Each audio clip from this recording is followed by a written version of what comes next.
Bien amigos, estamos con José Lechave, ex viceministro de Gestión Ambiental del MINAM. Ha escrito un interesantísimo artículo el día domingo en La República. Le damos la bienvenida, José Lechave, gracias por estar aquí con nosotros. No, al contrario, buenos días y gracias por la invitación. Antes de entrar al artículo, que dicho sea de paso, quiero adelantar que no había ningún punto con el cual no coincidía. Yo te quería preguntar por el tema de qué fue lo que verdaderamente pasó al interior del Ministerio del Ambiente con ese informe del estudio de impacto ambiental que decía pues que habían ciertas cosas por corregir, ciertas cosas que se habían hecho mal. ¿Existió? ¿Qué fue lo único que faltó? ¿Una firma, una cosa de formalidad? ¿Cómo fue el tema? Es un informe que me persigue. Bueno, el informe existió sin duda alguna. Fue un ofrecimiento público que se hizo después de que 3 ministros visitasen las lagunas. Se ofreció que el Ministerio del Ambiente, que dicho se pasó en el 2010, cuando se aprobó el estudio de impacto ambiental, no fue consultado.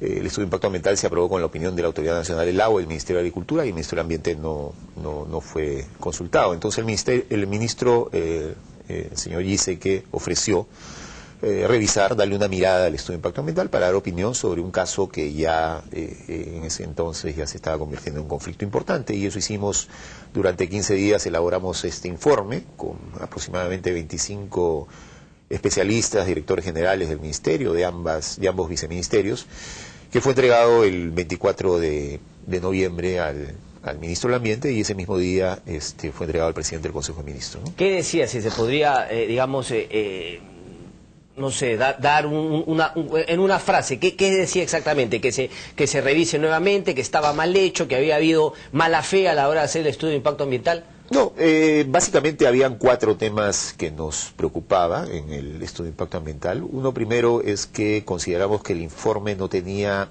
lo que los expertos llaman como el enfoque ecosistémico, ¿no?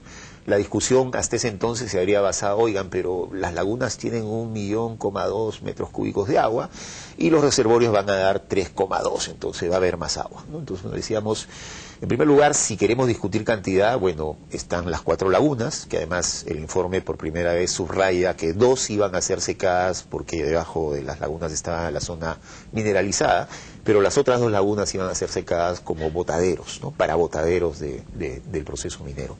Entonces, lo que decíamos es, si queríamos hablar de cantidad, tomemos en cuenta las 4 lagunas, ¿de acuerdo?, los bofedales que iban a ser eliminados, más de 100 hectáreas de bofedales que iban a ser eliminados, que es este sistema de humedales que produce esto que se conoce como la champa, que es donde pastan los ganados, pero además están los manantiales, más de 100 manantiales en la zona, los ojos de agua, es decir, todo ese ecosistema que está ahí por miles y miles de años y que ha formado pues una interacción que permite que prestar un conjunto de servicios ambientales que no habían sido tomados en cuenta por el estudio de impacto ambiental adecuadamente, ¿no? Y esos servicios de impacto, esos servicios ambientales, digamos, colaterales a las lagunas, se iban a perder, más allá de que el agua en sí iba a haber mayor cantidad con los nuevos reservorios que ellos hacían. Pero toda esa vida que se generaba a través de estos bofedales y todo se iba a perder. Sí, el agua, si comparábamos laguna con reservorio, pero si comparábamos lagunas más bofedales, más manantiales, más ojos de agua, era un tema discutible. Pero efectivamente el tema de los servicios ambientales era un tema fundamental.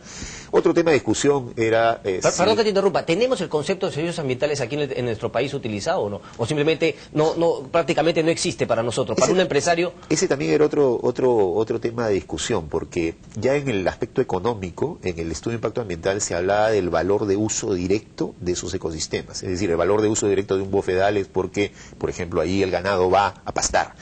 Pero el bofedal también captura carbono, el bofedal también almacena agua, y esos servicios ambientales se conocen como el valor de uso indirecto. Y ese valor no había sido calculado, desde nuestro particular punto de vista, adecuadamente en el estudio de impacto ambiental. Solamente se consideraba el valor de uso directo. ¿En todos los estudios de impacto ambiental en el Perú sí se deberían valorar por ley, o el servicio ambiental es una cosa así que hablan chino? Pues eso que lo vean los europeos. Pues. Si uno quiere hacer un estudio de impacto ambiental serio, tiene que tomar en cuenta eso. El gran problema también, y ese es otro tema de discusión... Pero no le podemos dejar a la empresa que ellos decían que es lo serio, ¿no? Eso debería estar en una legislación. Por supuesto, y ese es otro tema de fondo en la discusión, ¿no? Los estudios de impacto ambiental es una herramienta que en el país tiene 20 años, 40 años en el mundo, y el gran problema es que no se han renovado, no se han actualizado. Hay un informe del Banco Mundial que cuestiona duramente la calidad, la rigurosidad de los estudios de impacto ambiental que se hacen en el país, pero además el otro tema es que quien aprueba los estudios de impacto ambiental es el Ministerio de Energía y Minas, ¿no? Y ese también es un tema que yo creo que hay que modificarlo urgentemente, ¿no?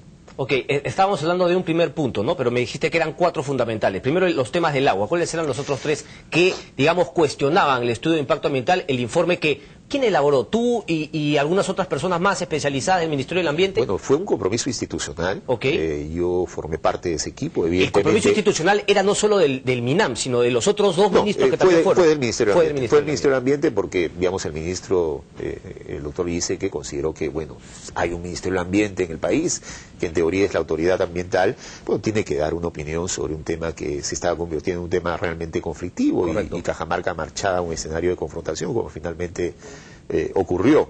El informe lo trabajamos todo un equipo y repito, durante 15 días se ha dicho que el informe lo hice yo, no es cierto, ¿no? Pero además el informe planteaba algunos otros temas cruciales, por ejemplo la zona de influencia del proyecto. Yanacocha señalaba que eran 32 caseríos, nosotros hicimos todo un mapeo de la zona y consideramos que no eran 32 caseríos. Después ha habido una institución que tiene mapeada la zona y que habla de 200 y pico centros poblados que están en la zona de influencia del proyecto. Ese era también otro tema de debate. El tercero era precisamente este tema del valor de uso, ¿no? Valor de uso directo y el valor de uso indirecto. Y finalmente, toda esta discusión sobre los servicios ambientales en la cuenca alta, en la cuenca media y en la cuenca baja, ¿no? Un tema anexo fue...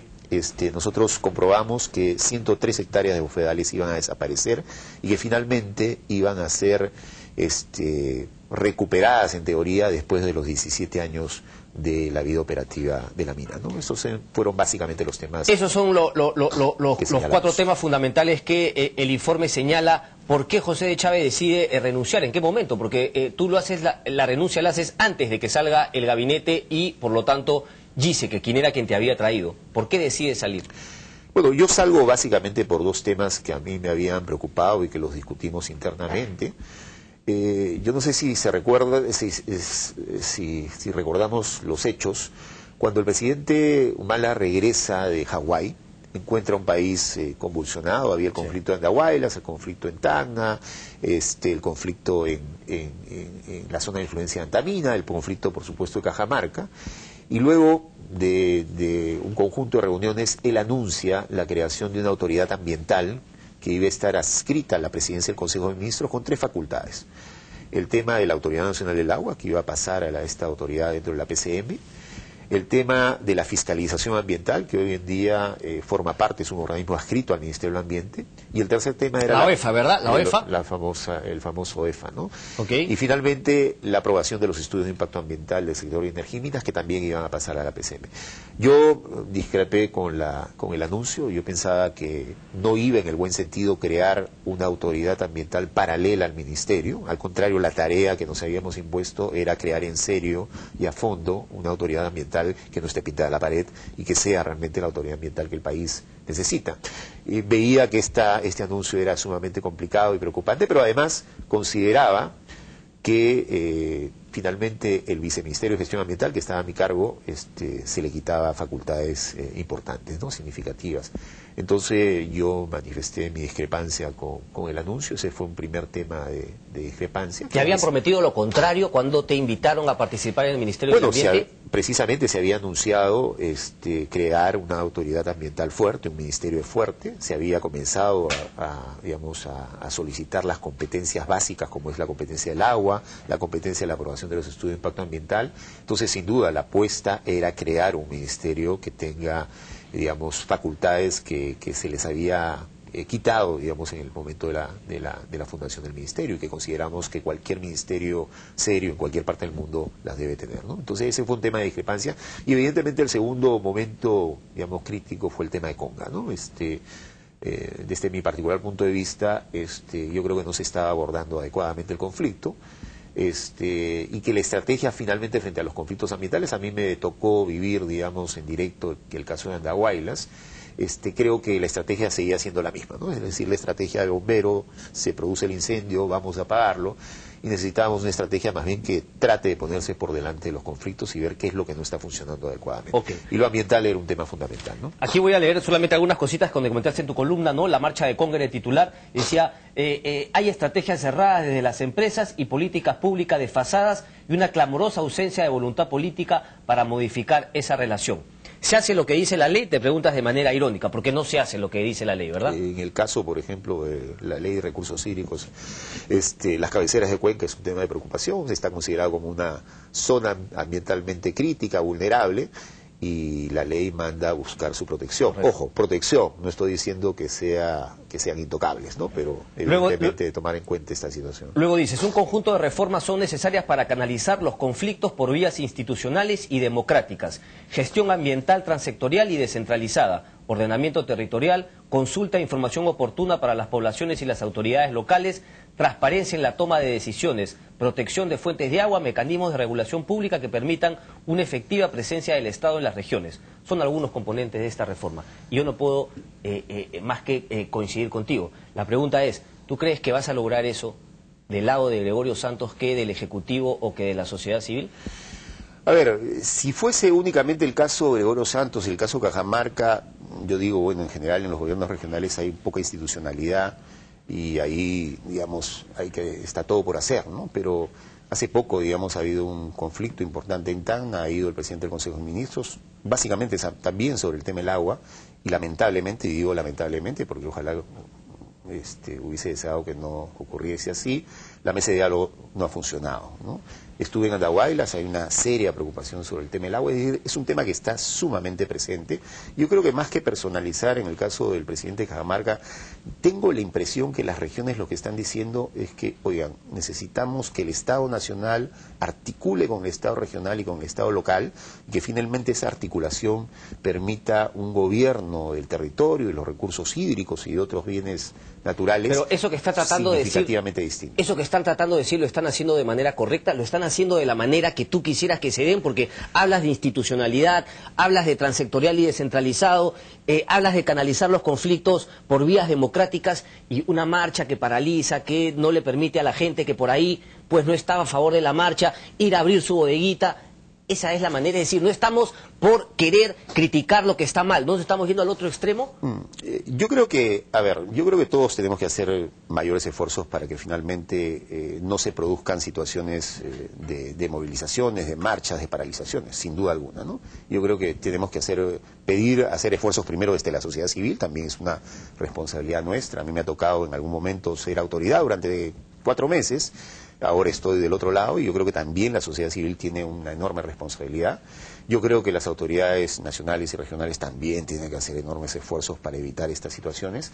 ¿Qué está pasando? Es la pregunta. Yo creo que no se están haciendo todos los esfuerzos suficientes. Creo que hay errores de todos lados, ¿no? Y ahí hay que asumir cada uno su responsabilidad. El tema es qué hacemos para salir de este entrampamiento, ¿no? Donde básicamente la caricatura del conflicto es buenos contra malos, patriotas contra tripatriotas, antimineros contra promineros, enemigos de la inversión contra los que están y apuestan por la inversión en cualquier...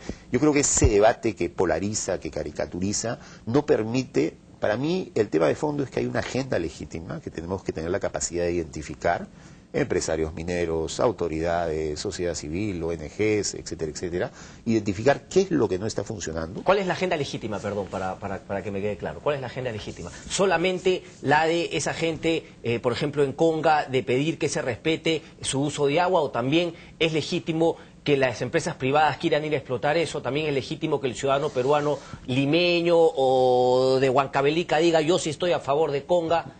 O sí estoy a favor de la minería, pero una minería bien hecha? Me imagino que todo eso es legítimo siempre y cuando se canalice dentro de vías institucionales.